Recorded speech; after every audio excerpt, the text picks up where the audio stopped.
When I made a video regarding Coach Chrissy Sides and her comments during the preseason about Caitlin Clark's deep threes and how I didn't like the way she was trying to publicly change her game before the season even started, and I mentioned then that the powers that be, the Gatorades, the State Farms, most importantly the Nikes, would interfere if needed, at least in my theory. Just theory. I've noticed something. I've noticed a pattern.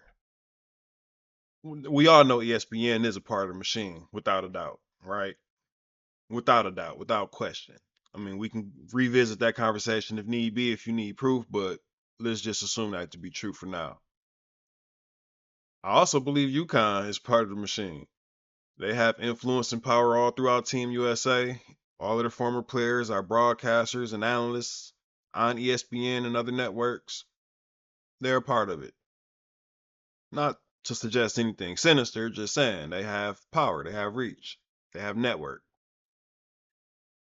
Well, I've noticed a pattern of Yukon players, coaches, former players who are now analysts making comments about Caitlin Clark and her not shooting as many shots as maybe some people think that she should take. Those people would include me. And of course, I found it interesting because it echoed a lot of what I was saying.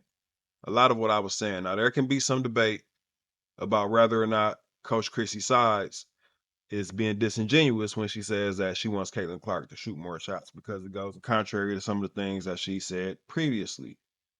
I'll give you that. I'll give you that. Before I get too deep in the woods, first let me play the comments from Rebecca Lobo, ESPN analyst and former Yukon Husky.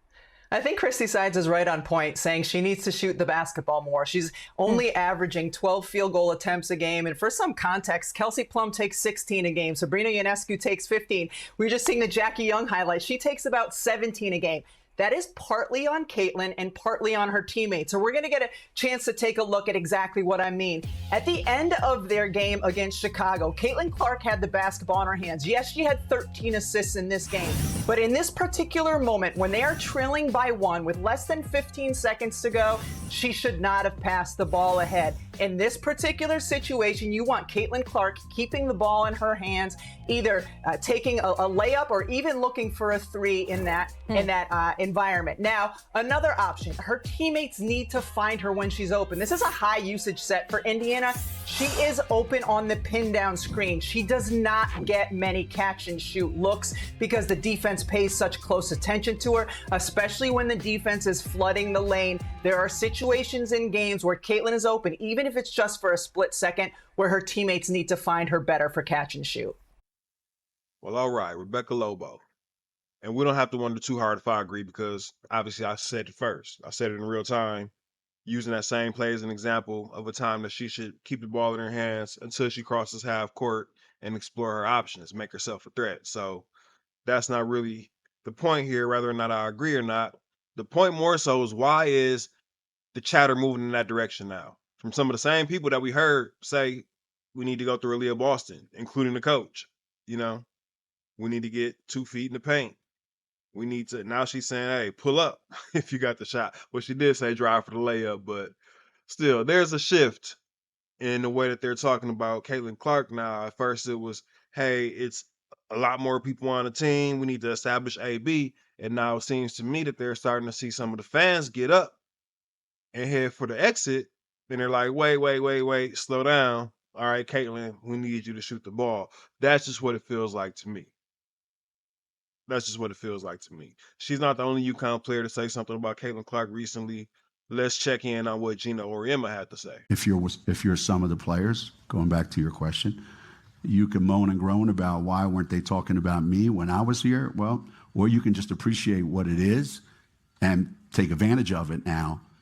But at some point, it's always going to be about the game. It's not going to be about all the other stuff off the court and all the other, extracurricular stuff that goes on. At some point, they're going to have to, all of them are going to have to be really, really good. Paige Bueckers also chimed in. Yeah, I think it's just a high level of basketball. I think a lot of new eyes are watching and they're impressed with the talent and impressed with the level of physicality. But that's kind of what the league has been. And I think Caitlin has brought so many new eyes to the game, and we appreciate that. And so when people tune in to watch her, they leave the game fans of so many more. So I think the game is growing a lot, and I mean, people are learning about the W and how great it is, and the talent level, and how many stars there are. Um, So none of these comments by themselves really mean anything, right? They don't hold any weight, obviously. Even together, they really don't hold much weight.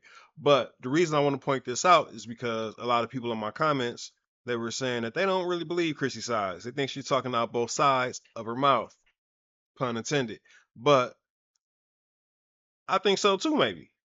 I just think it doesn't matter. I think the public pressure that we're seeing, or at least the public narrative that we're seeing, is going to turn into public pressure. And it's also just their way of letting her teammates know so that Caitlyn doesn't have to break those bonds we were talking about in the locker room.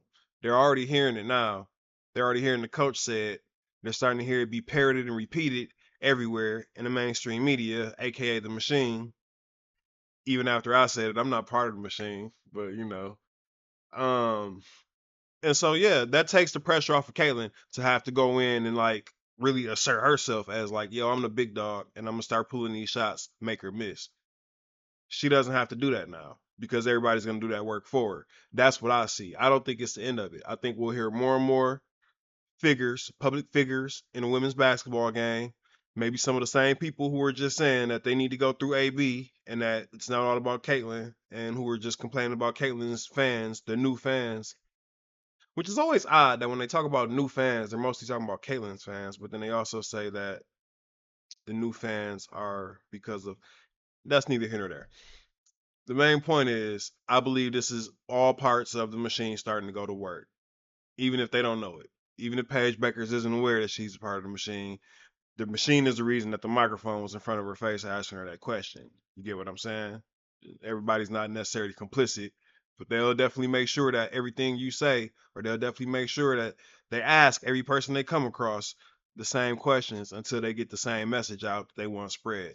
That's how it works. Right now, the message is Kayla needs to shoot more shots. That's the prevalent message that's going on. And it's not for me and just fans in the comments. Maybe that's where it started from. Maybe that's the power of fans. But right now, the message is being broadcast national airways by the coach. I'm pretty sure in the locker room at this point. So we'll see what happens. Another day of games that you guys may or may not care about. Do you want my picks? I'll give you my picks. Who's playing? No, I'm just playing. The Mystics, they lost. They lost the heartbreaker. They lost the heartbreaker to Connecticut. I have great news for them. This game will not be nearly as close, so you don't have to worry about it. Vegas is not here to play with you. Dallas. Dallas looks like a new team. It's hard to call once they add a new player and then come out and make the showing that they did, but I'm still riding with Seattle. No underdogs today for me, but I may be wrong. Let me know what you guys think in the comments. Is this the machine, quote unquote, starting to ramp up to push Caitlin Clark to start to take more shots?